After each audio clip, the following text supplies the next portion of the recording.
Stroke হলে ambulance আসার আগ পর্যন্ত আপনি কি কি কাজ করতে পারেন? প্রথম কাজ হচ্ছে দ্রুত অ্যাম্বুলেন্স কল করবেন। তারপরে আপনি যেটা করবেন যে পেশেন্টকে একটা নিরাপদ জায়গায় একটু মাথা উঁচু করে শুইয়ে দিবেন। এরপরে মুখে অনেকে আতঙ্কগ্রস্ত হয়ে একটু পানি দেয়, একটু খাবার দেয়। এগুলো আসলে স্ট্রোকের পেশেন্টকে না দেয়াই ভালো। তো আমরা এগুলো করা থেকে বিরত থাকবো। এরপরে যেটা করব যে পেশেন্টকে আমরা আতঙ্কগ্রস্ত যেন না হয় তাকে আমরা সাহস দেব। এবং কোনো ক্ষেত্রে যদি স্ট্রোকের পেশেন্ট হঠাৎ অজ্ঞান হয়ে পড়ে এবং দেখা যাচ্ছে শ্বাস-প্রশ্বাস নিচ্ছে না, তখন কিন্তু আমরা অনেক সময় সিপিআর শুরু করে দিতে পারি। যাদের একটু সিপিআর জানা আছে, কার্ডিও পালমোনারি রিসাসিটেশন যেটা বলে, যে আমরা অনেক সময় দেখি যে হার্টের মেসেজ দেওয়া হয়।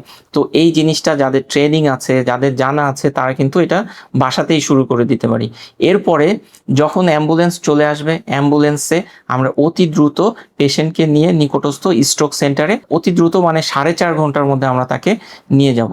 তো এইখানে আসলে কোনো ঔষধ বা কোনো কার্যক্রম যেটা স্ট্রোকের পেশেন্টের উপকারে আসবে, এরকম কোনো উল্লেখযোগ্য কোনো আসলে অ্যাক্টিভিটিস নাই। এখানে যেটা সবচেয়ে বড় উল্লেখযোগ্য কাজ, সেটা হচ্ছে আপনাকে একটা ফোন কল দিতে হবে, অ্যাম্বুলেন্স আনতে হবে এবং অতি দ্রুত পেশেন্টকে নিয়ে স্ট্রোক সেন্টারে নিয়ে যেতে হবে, যেন আমরা 4.5 ঘন্টার মধ্যে আমরা সেখানে উপস্থিত হতে পারি এবং স্ট্রোকের জন্য যে অ্যাডভান্স ট্রিটমেন্টটা আমরা এই রোগীকে দিতে পারি।